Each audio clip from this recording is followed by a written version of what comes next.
Et bonjour à tous, c'est Germain de Webax. J'espère que vous avez la forme. En tout cas, on se retrouve comme d'habitude, comme la tradition, pour un nouveau tutoriel PrestaShop. Désolé, mais l'IA détruira votre PrestaShop. J'en suis navré. C'est comme ça. Vous allez chuter. Vous allez tomber. Non, plus sérieusement, justement, on veut éviter que ça arrive.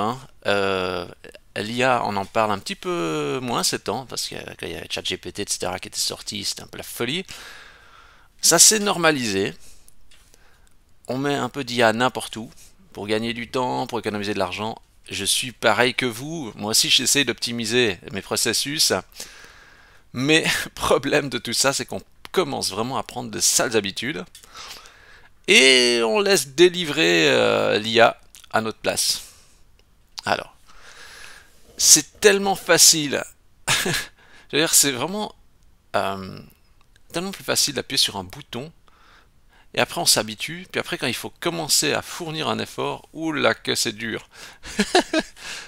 Et votre objectif, c'est d'être encore là dans 2 ans, 5 ans, 10 ans. Oui? Oui? Alors, alors il va falloir se poser vraiment les bonnes questions.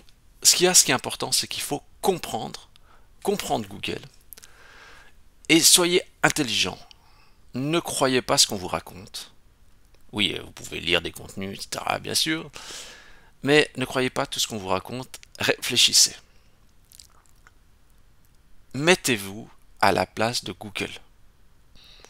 Faites appel à votre bon sens. Google, c'est lui l'apporteur numéro un de trafic. Donc il faut avoir leur vision pour pas se tromper. Si on joue avec Google, inévitablement à un moment donné, on risque d'avoir une sanction. Et ce qui va se passer, c'est que l'IA va réduire considérablement la visibilité de nombreux sites e-commerce qui fermeront, c'est certain, et on va voir ça plus en détail, la cause, le pourquoi du comment. Donc, vous ne voulez pas faire partie de ces sites e-commerce qui vont fermer. Fermer à cause que vous avez trop joué avec l'IA. Alors après, c'est un pari, hein, il y a des gens qui aiment jouer, hein. Mais voilà, la tentation est grande, mais limitons les risques. Allez, on va voir ensemble pourquoi il faut s'en méfier et pourquoi c'est risqué, et on va essayer de passer entre les mailles du filet, comme d'habitude. C'est parti, on y va, go. Ce que vous devez comprendre, euh, votre visibilité dépend de Google. Et Google, hein, notre pote Google, partout où il est Google, regardez, j'ai ouvert une fenêtre de Firefox, c'est recherché avec Google. C'est Google le maître du monde. Bon, déjà, faut déjà comprendre ça, hein. Et là, je vais prendre une page. C'est comment Google il organise l'information. Vous allez me dire, oui, mais moi je veux pas savoir tous ces trucs, moi je veux être le best. Alors si vous voulez être le best, regardez ça. Vous voulez être le best, regardez ceci. Regardez. L'index de recherche Google contient des centaines de milliards de pages web et sa taille est bien supérieure à 100 millions de gigaoctets. Difficile de se faire une idée mentale de ce que ça représente, mais c'est beaucoup. Et il ressemble à, là c'est très bien, il ressemble à l'index que l'on peut trouver à la fin d'un livre, à la différence près qu'il recense chaque mot de chaque page web, etc. Lorsque nous indexons une page web, nous l'associons à des entrées différentes, l'associons aux entrées des différents mots-clés affichés sur la page. Donc Google doit faire un index de toutes les pages web du monde, les répertorier, les trier et les distribuer quand c'est nécessaire aux bonnes recherches. Ok, bon, jusque là, d'accord. Mais vous comprenez ce que doit faire Google. Il doit brasser énormément d'informations. Et cette information, c'est un coût. Google, c'est pas gratuit, hein. Google, ils ont des frais juste énormes. Et donc, j'ai posé la question à ChatGPT. Bon, oui, voilà. J'ai dû quand même demander sur le coût des serveurs Google. J'ai demandé combien ça coûtait les serveurs à Google. Alors il n'arrive pas trop à répondre, etc. J'ai dit ouais 100 milliards. Il me dit oui, oui, oui, 100 milliards l'infrastructure, etc. Je lui dis 1000 milliards, parce que j'avais déjà envie de lui faire une petite vanne de 1000 milliards de 1000 sabords. J'ai pas pu le faire parce qu'il a dit peu probable que ça atteigne les 1000 milliards de dollars, parce que c'est extrêmement élevé, même pour une entreprise comme Google. 500 milliards, et il est peu probable que ça coûte 500 milliards. Bon, je dis, bah alors quel montant? Et là, il dit, ok, c'est plusieurs dizaines de milliards de dollars, ce qui est déjà beaucoup, hein. Donc ça veut dire que Google doit brasser toutes les pages du web, ça lui coûte une fortune. Et là, on en vient à une problématique, c'est que Google ne veut pas brasser n'importe quoi. Il n'a pas envie de crawler le web, crawler du contenu ridicule. Parce que crawler des pages qui ne servent à rien, ça lui coûte de l'argent, il ne fait plus de profit. Son profit chute. Donc cette histoire d'IA, ça ne l'arrange pas.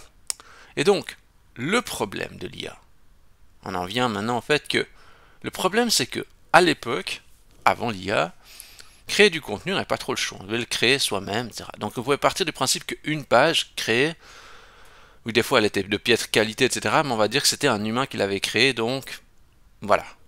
Mais maintenant la donne a changé complètement. Là j'ai demandé à ChatGPT, j'ai dit fais-moi un texte de 1000 mots sur comment entretenir sa chaise de bureau en 5 paragraphes. Ça m'a pris quoi? 5 secondes de faire. Et lui, il me crée son contenu là, ok, il me fait ses paragraphes, comme le faisait un humain à l'époque, il peut le faire, mais même si c'est pas incroyable le contenu est là. Sauf que Google maintenant va faire quoi? Vous lui balancez ça, mais il y a des millions de personnes qui sont en train de faire ça. Peut-être des millions, en tout cas des centaines de milliers de personnes, ou voire des millions de personnes. Et le truc c'est que, qu'est-ce qu'il fait Google maintenant? Il peut faire une indigestion de tout ça. Il va pas pouvoir regarder partout, hein. C'est pas possible. Ce générateur, c'est un générateur de contenu illimité, et donc, comme j'ai dit tout à l'heure, le budget de Google, il n'est pas illimité. Il y a une limite. Il peut pas avoir d'un côté un contenu exponentiel et de l'autre côté le coût des serveurs qui lui saute aussi, quoi. Le coût des serveurs, il peut pas être maintenu à la même chose alors que le contenu, lui, il est exponentiel. Le coût des serveurs va augmenter aussi. Sauf que s'il augmente le coût des serveurs, il faut que le coût de la pub augmente, il faut qu'il y ait tout qui augmente. Mais ça ne va pas suivre. Les deux valeurs n'arrivent pas vont pas réussir à se suivre. Donc, Google, l'IA, pour lui, c'est l'enfer. Alors, on dit, oui, mais l'IA, tant que l'IA répond à l'intention de l'internaute, c'est bon. Oui, mais soyons réalistes. Moi, je vous fais un contenu comme ça. Entretien de votre chaise de bureau, nettoyage régulier, vérification des mécanismes, lubrification des pièces mobiles. Franchement, ça vaut rien du tout, quoi, ça. Soyons honnêtes, on pourrait jouer à faire les fiers, mais sérieusement, ça ne vaut rien.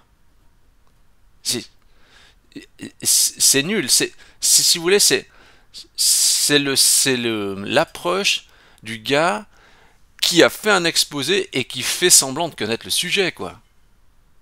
Alors, si c'est dans le cadre d'une école, le prof est un peu tolérant. Il dit ok, t'as fait ton travail, ouais, c'est bien.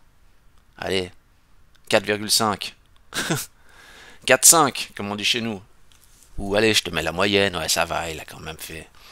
Mais là, franchement, Google, il peut pas commencer à dire ouais, ça c'est un contenu assez bien, ouais, je te classe. C'est juste pas possible. C'est trop médiocre. Et le problème, c'est que c'est ce que font beaucoup de gens, quoi.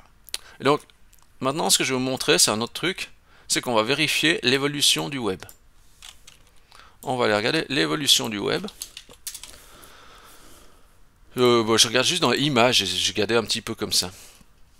J'ai pas retenu un site en particulier pour ça, mais c'est juste pour vous montrer un petit peu la courbe, nombre de sites. Regardez la courbe. Alors ici, est-ce qu'on voit un peu mieux l'image? Oui. Ouais, mon lame, ça s'arrête à 2017. Est-ce qu'il y a un truc plus récent? Regardez les courbes. Le problème, c'est qu'il y a toujours plus en plus de sites. Il y a toujours plus en plus de sites, et Google ne pourra plus aller voir tous les sites. C'est aussi simple que ça. Google va pas pouvoir aller partout. Ça, c'est pas possible. Il y a trop. Il y aura trop à aller voir. Ça va continuer de croître, il pourra pas aller partout. Alors il va décider d'aller voir ce qu'il a envie de voir. Est-ce qu'il aura envie de voir vos contenus faits par ChatGPT et par l'IA? Non. Non, non, il veut pas aller voir ça, il a pas envie. Il a pas envie d'aller voir vos contenus par l'IA. C'est tentant. Alors, il y a un autre, j'ai vu un autre truc qui disait que bon, finalement, même si le contenu généré par l'IA, il rapportait moins de trafic, ce qu'il suffisait de faire, c'est juste de créer plus de contenu par l'IA. Donc ça veut dire qu'au lieu de faire un contenu humain, on fait 10 contenus par l'IA. Puis en fait, on récupère. Si un contenu humain ramène 10 visiteurs, ben on va dire, enfin, si un contenu humain pardon, ramène 100 visiteurs, ben en fait ce qu'on fait, c'est qu'on crée 10 contenus à IA, 10 contenus à IA de moins bonne qualité, qui ramènent chacun 10 visiteurs. Mais c'est une stratégie, j'allais dire, c'est une stratégie qui va vers le fond, quoi. C'est à celui qui générera le plus de contenu jusqu'à quand ça pète. C'est pas possible, quoi. Donc, c'est important vraiment de comprendre ça pour visualiser le futur. Alors, j'ai demandé à ChatGPT, j'ai dit, mais est-ce qu'il faut utiliser ou pas? Parce que bien sûr, ChatGPT, il est bien, il est pratique pour plein de choses, mais le problème, c'est que les gens l'utilisent principalement, hein, beaucoup aussi pour la gestion de création de contenu. En fait, c'est un peu comme une drogue. On l'utilise d'abord pour trouver des idées, on l'utilise, etc. Puis après, on lui dit, fais le travail à ma place finalement, parce que tout ça, ça me gonfle, fais à ma place. Fais à ma place, ça veut dire, vous confiez votre activité dans les mains de ChatGPT, qui est j'allais dire un bot, hein, un bot pas très intelligent qui recrache le contenu digéré du web. C'est ça. Donc, je lui demande, est-ce qu'il faut, en e-commerce, donne-moi les raisons les plus populaires de ne pas utiliser l'IA. Il me dit, ouais, c'est un coût initial élevé, c'est compliqué, tatara.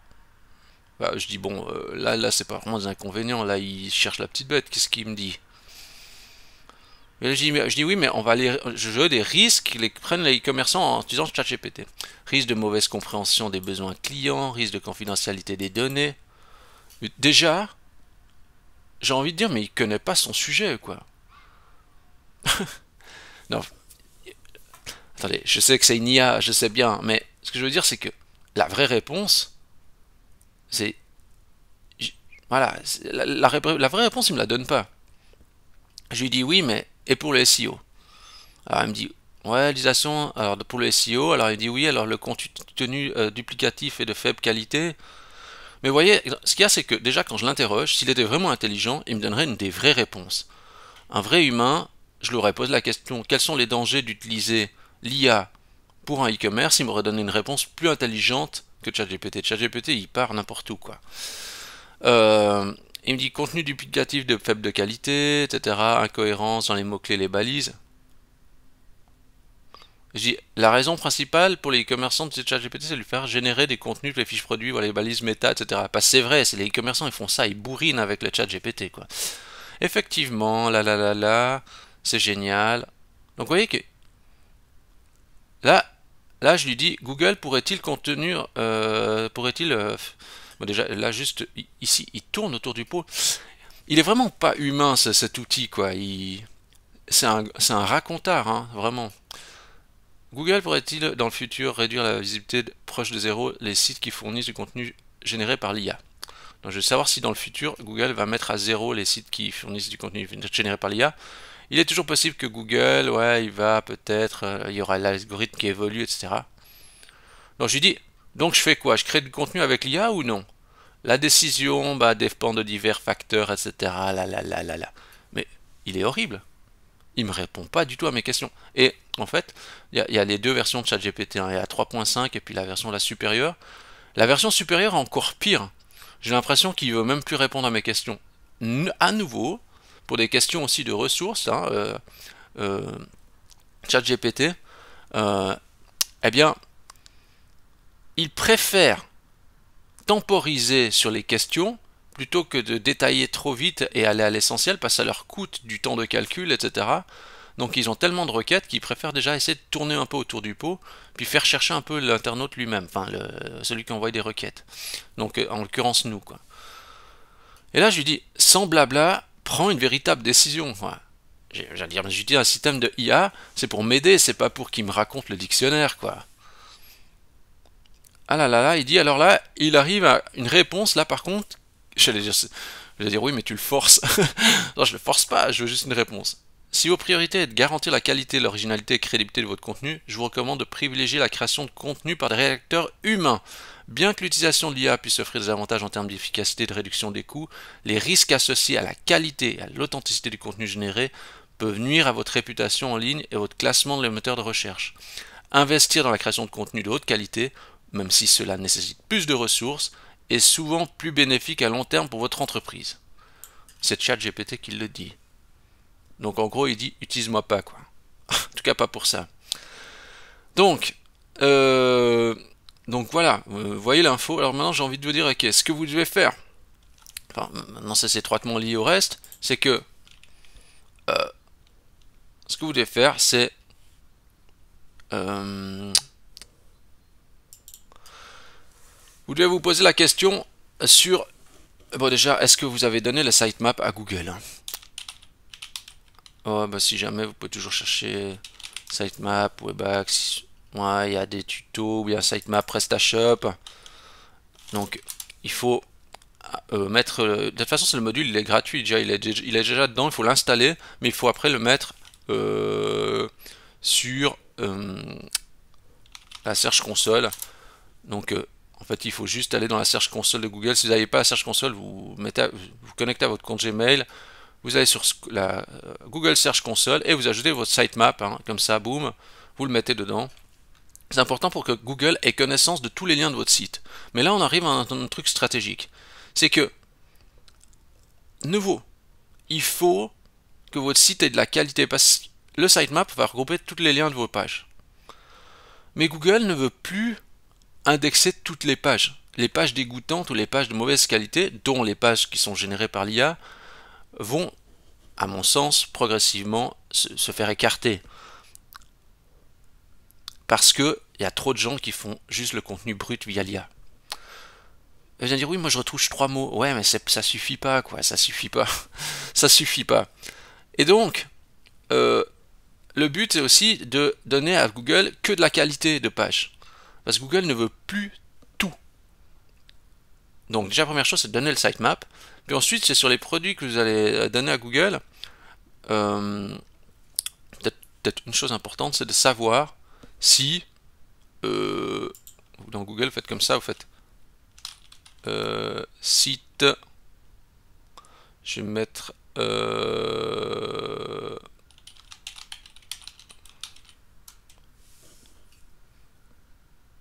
j'écris faux, quoi. Est-ce que j'ai écrit faux? Ouais, mais oui, j'ai inversé. Vous voyez, par exemple, si vous tapez site de point le nom de votre site, vous avez le nombre de pages indexées. Ici, pour MediaMarkt, il y a 261 000 pages. Ce que vous devez vous dire, c'est est-ce que le nombre de pages indexées correspond au volume de pages que j'ai en réalité. Comme on doit donner que de la qualité, il faut vous dire, ok, est-ce que dans les 261 000 pages que je donne à Google, est-ce que c'est de la qualité que je lui donne? Et en fait, vous pouvez faire votre calcul assez simplement en disant, je vais dans paramètres de la boutique. Donc, qu'est-ce que je vais vous dire en fait? Où sont les statistiques là? Statistiques, les articles, statistiques catalogue, produits disponibles. Vous voyez, s'il y a 19, alors si je dis, imaginons j'ai un site en 2 langues, il y a 19 produits. Bon, ben ça veut dire que j'arrondis, hein, je dis 20 produits. Il y a 2 langues, donc ça veut dire en tout 40 URL. Il y a peut-être 10 catégories.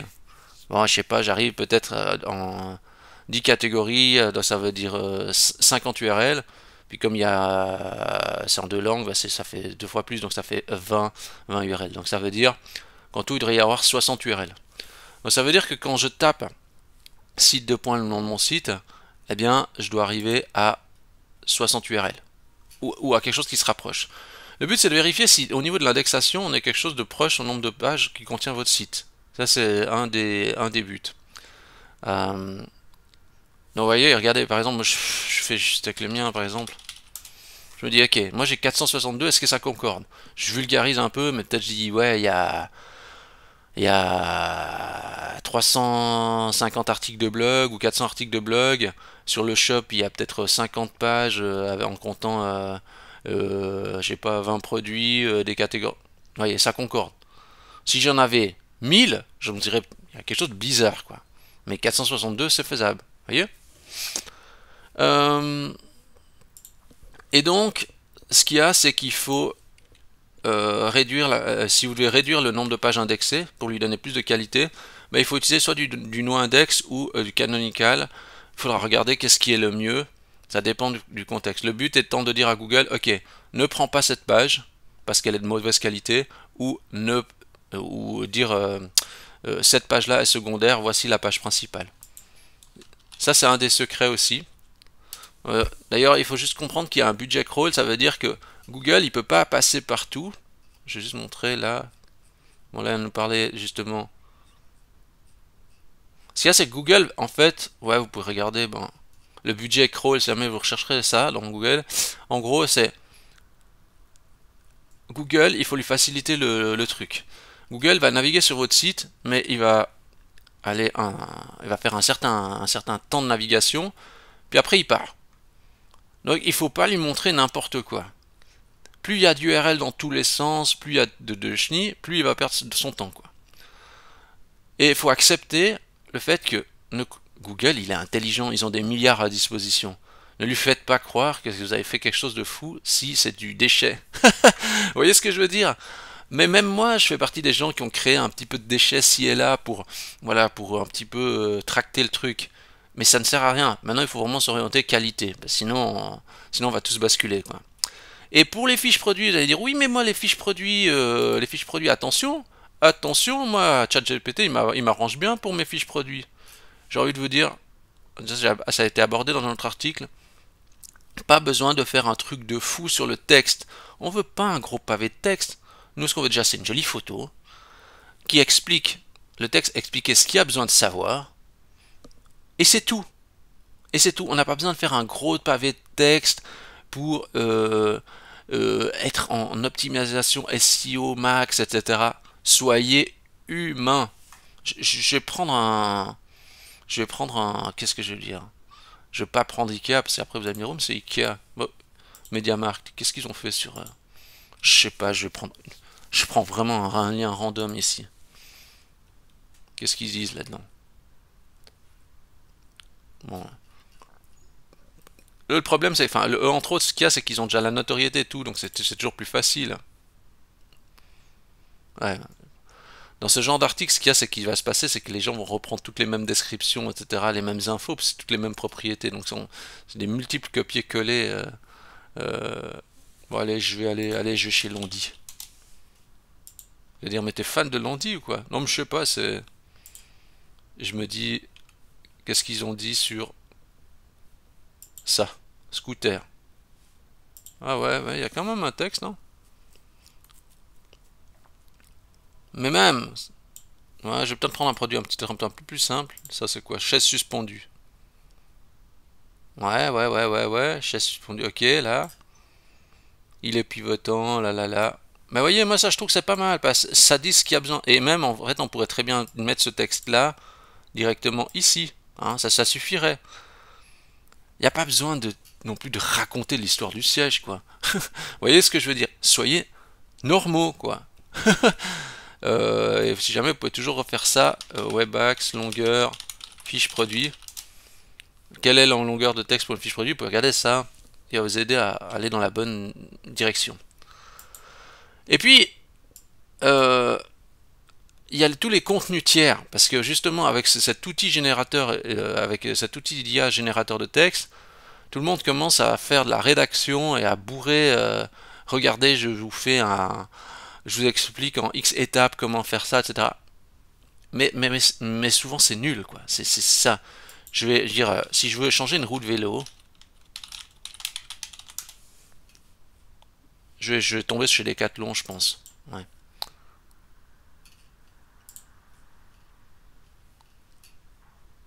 Ah bah non, bah je m'attendais pas à ça.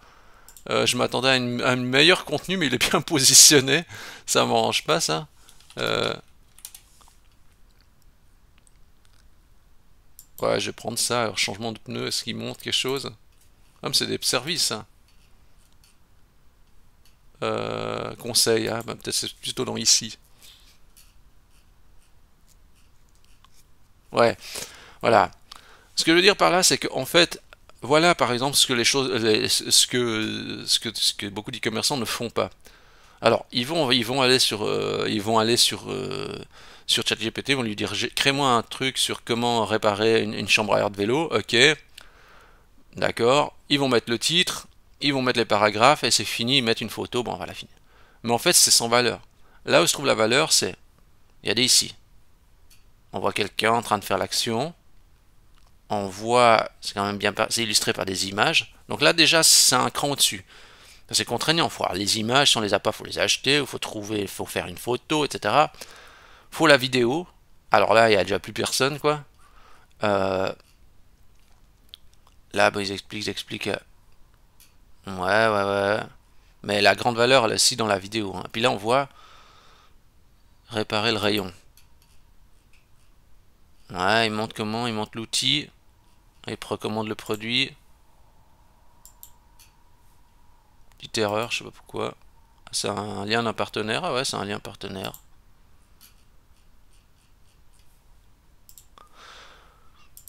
Combien nettoyer son vélo? Ah ouais, là il me montre quand même une vidéo sur YouTube, mais on dirait que c'est... Ah oui, c'est même de chez eux. Donc vous voyez en fait ce qu'il y a, c'est qu'il y a un effort supérieur. Là, Google comprend que c'est pas un contenu généré par l'IA, il y a un effort au-delà. Mais pour arriver à cet effort d'au-delà, ça demande beaucoup plus de temps. Et si, concrètement, si vous commencez à créer un contenu de cette qualité-là, je pense, vous n'allez pas vous dire, ah, je vais faire des maxi efforts sur les photos, sur la vidéo et tout, puis le contenu, je fais générer un contenu vraiment à la va-vite par l'IA. Ça n'aurait pas de sens. Vous allez prendre le temps aussi de créer le texte, vu le temps que vous allez mettre pour créer cette page. Donc vous voyez ce que je veux dire? Donc on va avoir, je pense, deux écoles. On va avoir l'élite et ceux qui sont en mode presse-bouton IA. Voilà. Écoutez, je crois que j'ai fait le tour de la question. Pour l'instant, jusqu'à la prochaine fois où je fais oh là là là là, faut que je reparle de l'IA. Bien sûr, je dis bien l'IA apporte plein de choses super, mais c'est comme pour tout, la puissance de l'IA est tellement tentante que beaucoup de gens prennent la décision de déléguer tout sur l'IA pour gagner du temps, mais c'est court-termiste. Il va y avoir le retour de manivelle, et c'est comme on a vu à l'époque pour ceux qui bourraient des mots-clés partout, ceux qui créaient des pages dans tous les sens, voilà, ceux qui faisaient massivement des liens depuis n'importe où, etc. Il y aura un retour de manivelle, et il y aura forcément de la casse. Donc, soyons lucides maintenant, prenons les devants, et comme ça, on va éviter la chute. Voilà. Si vous avez aimé cette vidéo, vous pouvez liker la vidéo, vous pouvez vous abonner à la chaîne YouTube, vous pouvez rechercher Webax dans Google, donner 5 étoiles, regardez comme je suis content, mais oui, je souris déjà. Voilà, et sur ce, je vous dis bonne réflexion, à la semaine prochaine.